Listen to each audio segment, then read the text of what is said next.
Hey guys, how's it going? I want to bring you a quick little guide because I see a lot of people struggling with getting the reward for the Kill Collector FPS game in Arena Commander. Now, I'm not a good FPS player. I'm not even an average one. I am bad at FPS games, but I have managed to win quite a few Kill Collector games because I was able to recognize a few little things that can help me get some points on the board. I want to share what I've learned, and given you're watching this guide, it's probably because you're like me and you aren't easily just clicking heads and winning games. But before we jump into it, let me share with you guys today's sponsor, Boot.dev. Thank you to Boot.dev for sponsoring today's video. This one is for everyone out there pretending to be a developer in the comments. I see you. The people at Boot.dev believe that the smartest way to learn to code is to not be bored. Boot.dev is online, self-paced, and feels like a captivating RPG game. You will learn back-end web development from start to finish in the Python and Go programming languages. This is the key here. They use modern game design to teach coding. How smart is that? And the platform is designed to get you writing a ton of code because getting your hands on the keyboard and shipping projects is the only way to really learn. They never want a student to feel like they aren't getting what they need, so they offer a 30-day no questions asked refund policy and a free demo of every course and its interactive features. Also, not everyone has the means to pay for the memberships, so they have all of their content for free to read in guest mode. The paid membership is just to unlock the interactive games that go with it. And lastly, the Boot.dev Discord community is active and there to help anyone who gets stuck on a coding challenge. So click the link in the description box below and use code SaltEMike to get 25% off your first payment for Boot.dev. That's 25% off your first month or your first year, depending on the subscription you choose. Once again, for all those inspiring developers out there telling me what an alpha is, this one's for you. Thank you to Boot.dev for sponsoring, and let's get back into the video. All right, once again, thank you to Boot.dev, but let's jump right into things. And the first steps you can take is picking the right loadout. And I have to start with how. You will click the FPS loadout below your character on the game screen, and here you can begin customizing your loadout. To do so, click the slots on the left that you want to change. There are weapon and armor tabs at the top, and then on the right, you click an item you want to swap to. Now, there are items that you own and that are in your inventory. They will be at the top. If you scroll down on that right menu, you will see items that are available for rent. If you click on that and go to the far right side of the menu towards the bottom, you can see confirm rental. You'll click that, and then they'll end up in that top side of your menu in alphabetical order, and you'll see a little icon next to them showing that they're rented items, and you'll have them for 3 days for a pretty cheap price. So if there's a gun that you don't have that you want to use, it's available to you. It's really easy to get. Just make sure that you equip things, and then make sure that you hit save when you've finished changing your loadout to make sure that it's confirmed. That's the only way any of the changes that you make are confirmed. Now, for what to equip. The most impactful change you can make, in my opinion, is changing your armor. If you're rocking light or medium armor and you find yourself losing a lot of 1v1 fights, it's because of your armor. It could be because of your aim, certainly is in my case, but it is most likely because of your armor. Light armor is an absolutely horrible choice for this game mode, unless you're a very accurate shooter and want a little bit more movement speed to give you that advantage, or a little bit of a challenge for yourself. I find anyone that is in light is an incredibly easy target. I simply don't have to hit as many shots, and because of that, I have more left over for someone else, more shots in my magazine if somebody else comes around the corner, right? And then that could give me even more survivability. Heavy armor is king, in my opinion, for this game mode. I believe if you need this guide, you should be going full heavy, as you can be killed with leg shots as well. Any damage reduction is useful. This will slow your character down though, so make sure you use the scroll wheel and push it up a few times when you first get into the game. This will increase your base player speed to the max given you're in heavy armor. This will save after the first game that you play. I was playing on the slowest speed for a very long time, and I had no idea. So big thank you to Question, who is a guy I play Gun Rush against all the time. He gave me some tips, and that was definitely one of them. Now, medium armor is obviously a little bit of a mix. I think it's somewhat viable, but if you're losing 1v1s, switch to heavy armor because it could be really frustrating.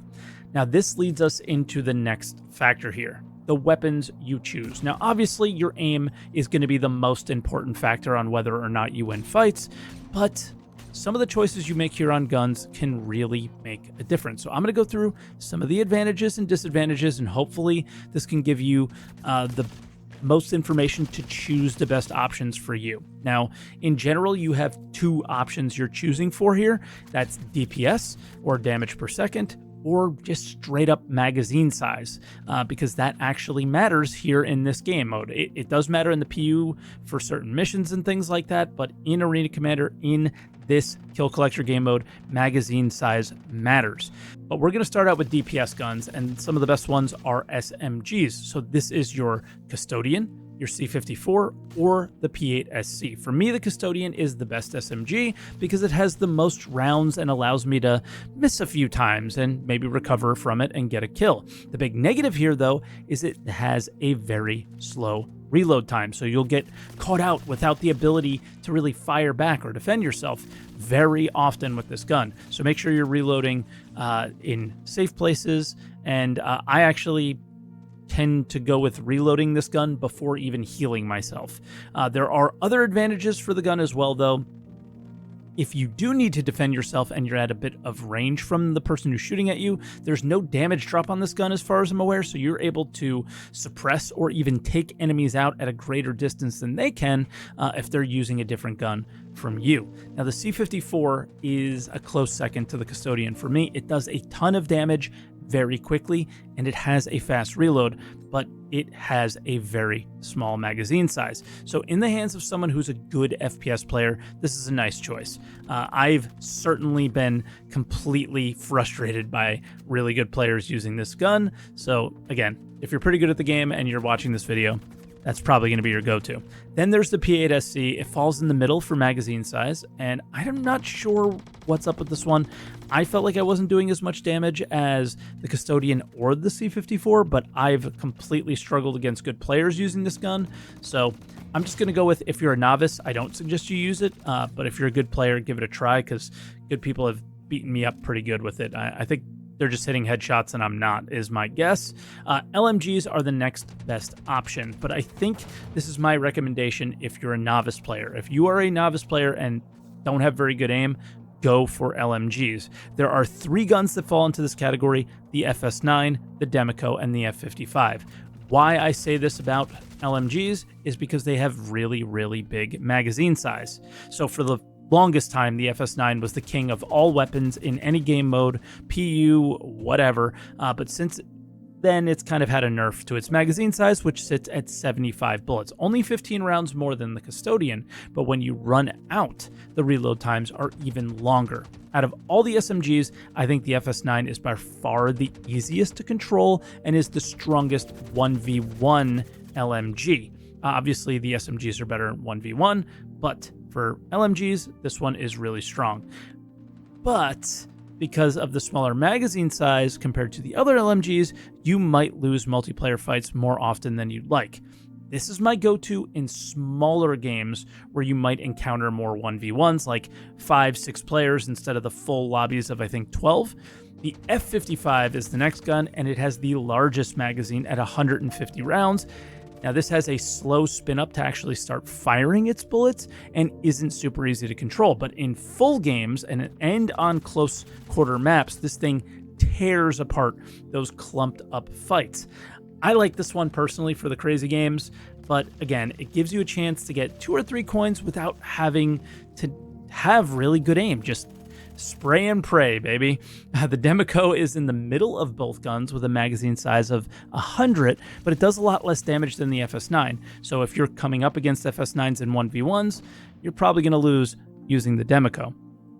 Similar to the Custodian though, it feels like, and I cannot confirm this, that it has less damage drop off at range, and I can suppress and maybe kill players at a little bit of a decent range with this gun. But again, we'll go into it later where that's not really important for this game mode. So for FPS players, the FS9 should probably be your go-to if you're familiar with FPS games, but I think the Democo is probably best for newer players as it doesn't really have that spin up, but has a good magazine size. Now for sniper rifles, I can really only suggest one.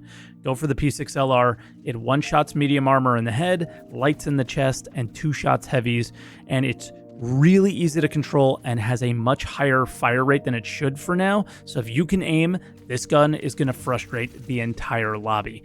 Lastly, for the smaller maps, shotguns can be useful, but I think every other gun mentioned so far is simply better. So I wouldn't default to these unless you want it to be annoying to people in the game as it knocks players over sometimes, or give yourself a bit of a challenge. Now, using what brain cells I have left after following Star Citizen for 10 years, is the only reason I've been able to win a few games here. And again, I cannot aim, so I have to be a little smarter or luckier than the other players in the lobby, but I believe that you make your own luck by making better decisions. So I think the main issue most players are dealing with here is they think kills matter most. Again, you're getting 25 points for a kill, but you're getting 500 for picking up coins. The only thing that matters is collecting coins. So make decisions that give you the best chance to collect the most amount of coins possible.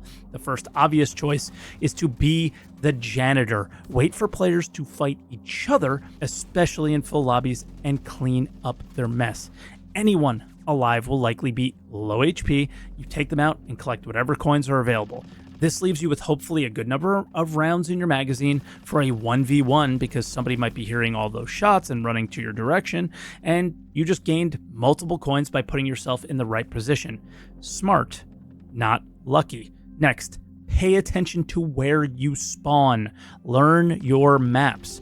If you just traded with someone and you respawned close by, you can collect your coin plus the player you killed for 1,000 points. That's 1/10 of your way to winning just by being smart. Again, creating your own good situations, creating your own luck. Another one I see a lot of players do is engage from a distance. You cannot collect a coin from 100 meters away, guys. On top of this, you are giving your position away and gun type to everyone around you. This is a close quarters combat game. Make sure you play it that way. Always carry 2 weapons. Now, this could be really frustrating because there is a bug that when you heal, you will automatically switch to the other weapon. You can use this to your advantage. That healing is kind of like a reload, right? So you could definitely use this to your advantage, but at the same time, it can be annoying. But if I am rocking any combination of an F55, an FS9, a Democo, or P6LR, these guns are very large. I essentially have extra armor. How, you ask? Well, the kind folks at CIG decided to make anything you attach to your armor invincible. So if you hit someone a lot and you don't see a hit marker or you don't get a kill when you feel like you should, this could be why, because you're shooting them in the chest and hitting grenades, hitting guns that are in front of their face because they're aiming down sights. It's ridiculous. I think the Democo, if you aim down sights, you cannot be headshot. It's crazy. You have to assume this is going to get fixed at some point. So if you are watching this after patch 322.a, then yeah, this might not be up to date, along with most of the stuff here. FPS gameplay seems like it's going to change a lot soon. Lastly, learn what guns and armor the players that you're going up against are wearing. So recognize the helmet they're wearing, and if they're using SMGs, you know you can cover or evade a little bit and cause them to run out of bullets and get an easy finish. You can also use this to determine who to shoot in a 2v or 3v1 situation. Take the person out with the big magazine because the player with the small magazine will probably be stuck reloading while you still have bullets to spare. All right, again, I am by no means an expert at this game mode, and I lose most of the games I play, but I have won quite a few despite how bad I am at FPS games, and I felt like sharing that knowledge with you guys because I saw a lot of people struggling to get that coveted challenge coin. I really hope this helps. Let me know down in the comments if any of the tips helped you, and let me know which ones, and subscribe for more guides like this in the future. And thank you to boot.dev for sponsoring today's video. Link is down in the description and in the pinned comment. And As always, guys, I'll see you next time.